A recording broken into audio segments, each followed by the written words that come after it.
Hello, everyone. Welcome back to Maybe It's Spiritual. Tonight, our Zoom guest is Elizabeth. She is a paranormal investigator from Idaho. Right now, she is giving haunted tours at the St Ignatius Hospital. If you want to catch her, that's in Colfax, Washington. If you want to catch her, she has an Instagram, Exploring with Elizabeth. Thanks for listening to Maybe It's Spiritual. We are on Spotify, Apple. If you are listening on one of those, go ahead and hit the 5-star. Leave us a review. We want to hear from you. We are on TikTok. Maybe It's Spiritual. Instagram. Maybe It's Spiritual. We have a YouTube, kind of new. Maybe It's Spiritual. Everything's under that. And if you want to share a story with us, you can send us a Gmail. Maybe it's spiritual@gmail.com. All right, Elizabeth, welcome to the show. Hello. How are you doing? I'm good. How are you? I'm doing very well. Thank you for agreeing to do this with us. Oh yeah, no problem. And by us, Love I it. mean me tonight. Right. It's just me. Well, yeah. So I'm just gonna get into it with share a little bit about yourself, who you are, Okay. what you want to share, what you don't want to share. Don't say. Okay. Deal. My name is Elizabeth, obviously. I'm a paranormal investigator out of Idaho. Other than that, a lot of my free time, other than work, is spent ghost hunting or giving ghost tours. I travel a lot, and then when I'm not doing any of that, I have a daughter that most of the time is just me and her exploring. Oh, that's awesome. So your Yeah. daughter explores with you? Yeah, she does. Yep. Oh my gosh, does she love it? She is obsessed. That's awesome. Yeah. Stuff's gotta have happened to you. You can't just be Definitely. like touring it for no. I think the most like it, I usually get pretty nervous going into places because it's like dark and scary. Yeah. Obviously. Weirdly, I'm terrified of the dark, but like Yeah. I love ghost hunting, so it doesn't Get fit that. together. So this one time it was just me and 3 other people in the hospital. So we had the whole place to ourselves. And we had just gotten, like the green dot laser grids. Okay. So we set that up in the hallway on the first floor, which is just like intake. Basically, like if you came out the ambulance, you would be put to right is alive and left is dead. Oh, So yeah. So it's like an ER waiting room. right. It's pretty much like you didn't even have to say anything. If a gurney went left or right, you kind of knew the situation that was going on. Yeah. So we put the laser grid in the hallway and we're just sitting there, and me and this other person are just like looking down the hallway at the laser grid. And then a bat flies through. So it distracts the other 2 people. So they're not even paying attention. They're like distracted. And this is going to sound really weird. The best way I could describe what like I saw was like, the Predator movies. So, like that liquidy. Oh, sure. Like that's what it looked like. Like a cloaked, like body. Like it looked like wavy. And so it walked straight at us. And so we're not even acknowledging that we're both seeing it. We're just focused on that, like it's happening. Sure. You're like the Predator is about to kill us. Right. And it walks straight up to us, straight up to the like very front of the laser grid, pauses, and then it turns and walks away. And you could like see exactly where the dot was hitting the shoulder and everything. And so we both turned and looked at each other, and she was like, "Did you just see that?" I was like, "I don't even know how to describe that." And she was the one that said, "Oh, it's the Predator. Like that's what it looked like." And I was like, that's the best way to describe it. Oh my goodness. I've never seen anything like it. Not at all. I've only seen maybe like 3 full body things, but it was weird. That's so weird. Do you, okay. Question time. Yeah. Do you think it had anything to do with like the signal that your laser grid was putting out? Do you think it could? It make it appear? Yeah. Well, I wouldn't say to make it appear, because all the laser grid does is just like shoots lasers to the end of the hallway.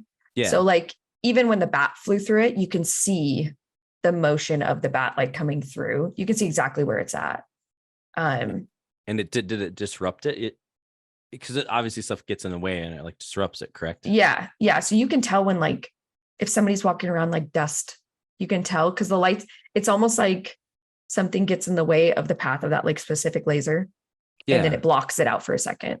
And that's what the image did, or did it go through? Yeah, like you could see from the point that it started walking, which was in the middle of the hallway. Like it just appeared in the middle and then just started walking at us. Oh my goodness. And it was taller than me, and I'm 5'4", so it maybe was like, I don't know, not much taller, probably was like 5'8", and then it just walked away from us. Man. Yeah. It was probably like, it was one of those moments that you're really scared in that like moment. And then you get out of the hospital and you're like, how do I logically explain this? Right. No, I absolutely not. Yeah. What would you say? You're like, yeah, we saw the predator with Yeah, our that's laser what I'm grid. like, that's the best way I could describe it so that people can like No, it sounds somewhat great. relate it to something. No, I mean, I know exactly. I can see it. I've It seen was all of just those. it was weird the way that the lasers you could see obviously were stopping, but like in between the lasers were gaps of just nothing. Like it's just whatever's in the surrounding area. And that's where you could see almost like the wavy, like iridescent. Yeah. Yeah. I love that. I think what they used was like when I saw the really tall man that's in the hospital with like, the best way I could describe it is like his hands are massive, they're huge. Whoa, whoa, whoa. Who's the tall man here? So I don't know. I've seen him 2 times. Okay. It's usually one of the things that kind of like I'm done once I see that. Okay. If you sit in the hallways, this is my favorite thing to do because you don't need equipment at all. Sit in Okay. the hallways with the lights off and just sit there. And we always look down on the 3rd floor at the end of the hallway. And we just were sitting there. This was the first time we had done it. So we were just like, let's see if we see anything. And we're just sitting there watching it. It's just me and one of my friends. And it was like, you could see at the end the reflection from the street lamp, like coming in one of the broken windows. Yeah. So anything that was going to come in front of that, you could see the shadow of it. Sure. And I would say it was like over 6 feet tall. And it like peeked out. You just saw this like dark mass kind of peek out around the door. And then its hand like slowly reached out and you could see, okay, this is a good way to describe it. And this is what I told the producers on Ghost Hunters. Okay. You know, like the Grinch, Yes. how his fingers are really long and it's like that weird. That's what it, yeah, that's exactly what I saw. Oh my gosh. Yeah. It was not inviting. It wasn't like oh, we saw a shadow person. It's totally fine. It was scary. It was very scary. So on the show, we have talked to a lot of people, obviously, and a lot of people have seen the Hat Man. Have you heard of the Hat Man? I have. I've definitely heard of him. Have you seen it? No, I've never seen the Hat Man. And I've heard like different stories of it. Sure. Like a lot of what I've heard is like family problems is usually when like the Hat Man kind of shows up. Sure. Oh yeah. I think I would have a heart attack if I saw that. Well, yeah. That's kind of what got us started because like our first episode, the guy, one of our friends, Mike, saw it when he was a kid. And him and I, we were roommates. And he would always like, that's what kind of got me on it. Is like his brother is also on the podcast. Mike and Matt are brothers, but they're like, okay, Matt's my best friend, but we talk about the Hat Man a lot. And that's kind of like what got us on here. And so many people have seen that thing. It's always tall. And like we've had people come on the show. I can't tell you how many people have seen it. And like they don't even come onto the show telling us that that's what they saw. And it just comes out. Oh, but no. The tall thing, when you see the tall ones are never good. That's when it makes me nervous. Like, why is it so abnormally huge? That just doesn't make sense to me. Like the size differences in things from people seeing shadow people. And a lot of people that talk about shadow people, it's always like abnormally large. Like they're huge. Yep. Yep. I think the size difference probably is what makes it even scarier, is that it's just like towering over you. Yeah. It's like an intimidation factor Yeah. kind of thing. Yeah. I don't know. But yeah, that's been kind of like our running theme. Like just on The and on Hat would be like Man. the Hat Man. No, because like one of there's a lady named Heidi Haas who does like, she claims to have coined the phrase Hat Man, and she's from Milwaukee, and which is not far from where we are. Yeah. But yeah, this area has seen it, like, but she talks about it a lot. Like she has books about it. She's What? on it. And like, but we've had so many people come on and talk about it. And whenever someone's like, I saw the tall shadow man, I'm like, was he The wearing Hat a Man. hat? Yeah, it's always like, But I hope he wasn't. yeah. What did it have a hat? I don't know. That's all right. I was freaked out and done. The second I saw that hand come out, we were gone. What? Yeah, what was like going through your mind? Like, because obviously I you've done this like a million times. Like, why that time? What was different about that time? It just like felt hostile. Like it felt like we're not supposed to be there. Sure. Like we weren't supposed to be, or we weren't supposed to see it, kind of thing. So it was one of those things that we're walking down the stairs and we're like, we're sorry.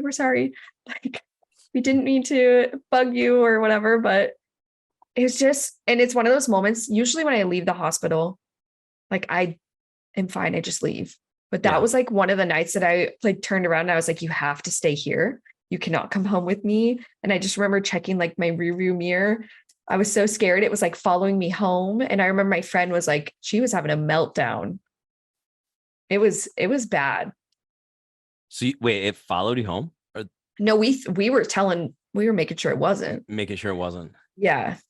Oh my god. So like, what part of the hospital was it in? Was it like a part that you'd like frequented before? Was it like, what was something that had to be different? Like, why was it there? That I don't really know. So it was on the third floor. And at the time that it happened, there was a hole in the floor. So because everything was like disintegrating basically. Right. And they were working on like leveling the second and third floor at that time. So there were massive like pipes, and I'm not even sure what they used to balance all of that stuff out. But it was like a section you couldn't get to. There was it had caution tape on it. So like there was no way you could get back there at all. But the thing came out of that area. Yeah, it came out of the very last door. Like it just had peeked out, and it was like time stopped. Like it was super slow. Sure. And like the whole time you're sitting there going, is this happening? Like, is this real? So you saw it peek out, and you saw the like hands kind of unfurl. Yeah, it like did that thing where it like slowly is coming out and its hands like doing that weird. Yeah. Like each finger. Yeah. Ugh, I got chills when you said that. Yeah. And then when did you see it like fully like stand up? You could tell where the head came out. The head came out like at the very top of the door frame. And the door frames are big, like huge door frames. So they're like they're not taller than like the normal like 7 or 8. Yeah, no, they're big. Like back then, a lot of like the ceilings and just in general were always extremely large for some reason when they built like structures. If you notice in like a lot of historic homes and stuff, the ceilings are just always huge. Probably compared to a normal home. Trap the heat and try to keep it from. Probably. I don't know. I just guessed that. I would have no idea. I don't know either. Another one was, those apps on your phone, on your Apple Watch, you can get that kind of track your sleeping. Yeah. So I got it because I snore. And so I was like, I kind of want to know what's going on. Sure. So I got it. And instead of snoring, I got somebody singing in the background of the little Apple Watch. Oh. So I never used it after that. Yeah. But that was when I was like, oh, Rachel. Stop singing. I'm trying to sleep, man. Yeah. Just trying to drown out your snoring. Right. That's probably one of the like scarier ones just because I was by myself and like there's nothing I can do. I'm alone. When you hear like, did you answer? Well, I was asleep, so I didn't know. Oh, wait. Sorry. I was talking about the screaming. Wait, the screaming? The screaming was screaming. No, the watch, the Apple Watch. Thing. Just because like I'm alone. I'm at home. Like there's nothing I can do. And obviously nothing I've done, like no smudging or anything like that. Cause I had been doing that. Like Yeah. it just doesn't, it's obviously not getting rid of it. Right. So Not doing she's it. just a package deal. Interesting. She's just with us. So you said you have like, has your daughter seen stuff? She has, yeah. Because kids usually, I mean, you don't have to talk about it if you don't want to, but like No, kids are always, she would probably talk about it if she was here. yeah. I was like very close with my grandma and my grandpa. And they passed away about 3 years ago. And I'm sorry. when they passed away, it's okay. Thank you. When they passed away, she'll to like she's 7 now. She'll still talk about them. Most frequently, she says like they won't let her sleep. Yeah, Interesting. and she'll always say that like she keeps talking. And my grandma was a big talker. Okay. And then she said there was like somebody in her closet at one point, which freaks me out because that scares me probably more than her. So I'm like, come sleep with me. Yeah. Yeah. Other than that, she's seen like those instances, but I haven't taken her to the hospital yet. She keeps asking if she can go because she wants to go like see if she can get the little girls to play with her. Like, so I'm like, that probably not a good idea. Not a good idea. Let's not bring that home. No, you're like, let's leave that there. Yeah. Yeah. No, she asks me all the time if she can go. Just she's not ready yet. Yeah. Definitely not. Eventually, I take her Yeah. like to the cemeteries with me. And we like if there's any local places, we'll go and visit them. But yeah. Yeah. I mean, kids are always saying, they always say stuff. They always notice stuff. If I saw somebody when I was a kid, like she probably the same thing. I've seen too many scary movies where the parents don't take their kids seriously and then it goes downhill. Yes. Yeah. Yeah.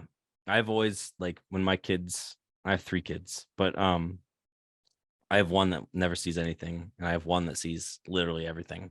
Oh God. She actually did an episode with us. Really? Yeah, she's gonna be almost 20, but Okay. yeah, so she's not a kid, but I have a 4-year-old and he says stuff all the time, but like yeah, they see stuff. And Yeah. my middle son though, he won't say. He's a lockbox. It's like it's not happening. No, he's like, why do you do this scary shit, Dad?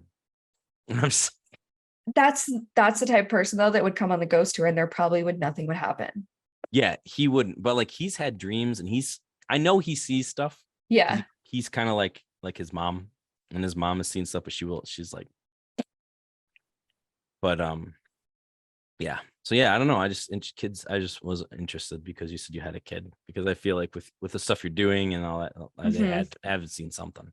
She definitely does. She's really tough. She's a lot tougher than me. So like she has no reaction to any of it at all. So Some of them don't. Some of them don't. I mean, yeah. I'm a big proponent that the fear draws it. I think the more fearful you are, the more it's gonna like get to you. Yep. And I feel like if you can keep the fear out, that it will, if you're not afraid, it doesn't have a place. It doesn't. Yep. Exactly. Has no grip. Oh man. Well, I don't know. You have anything else to dazzle us with? No, I don't think so. Not that I can think of. I'll think of it after is what's going to happen. I'm like, That's oh, fine. I totally forgot to mention. That's okay. You can always come back on again. That'd be anytime. So I will ask you what I usually ask people. Like, okay.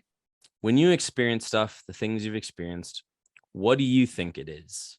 Like, what do you think ghosts are? What do you think these apparitions are? Like, what's your personal opinion of what they are? Ooh, that's a good question. I don't feel like I have like a straightforward answer. That's okay. My perspective changes all the time. And I think it's based on like what's happening in those moments. Definitely when like we were being ghost hunted, while we're ghost hunting, that changes your perspective to think that like Is there some dimension lapse? Is there something going on? But there's also other times where you can bring up like specific people that have passed away, get responses to it. So that makes me think that it's somebody who passed away and they're kind of like stuck here. It's really changes on like what you get and kind of what you're feeling that night. Right. I don't really have like a specific, I can't say. That's okay. And that's probably why I like do it, is because I don't know. And I'm very curious to figure it out. That's fine. Yeah, it's not like a test. I always just No, you're good. You're good. I'm like, failed. I need a direct answer. Come back again. So with the people who are listening to your episode, what would you tell them? What's your parting gift to people who are listening or interested or anything? I would say for me, I grew up in a really small town that was extremely judgmental. So I have always loved this since I was a kid, and I didn't really get into it until I got like well into like my 20s. And I would just say, if you're passionate about it, or if you want to explore it and kind of learn more about the paranormal, ghost hunting, or just anything like that in general, that's kind of in that unknown category, to do it. Don't let other people's perspectives on the paranormal community, because there is a lot of people that like disagree with ghost hunting and don't like that. Don't let those perspectives like hinder you from doing something that you potentially could be passionate about. That's awesome. Yeah. That's good. That's a good parting gift.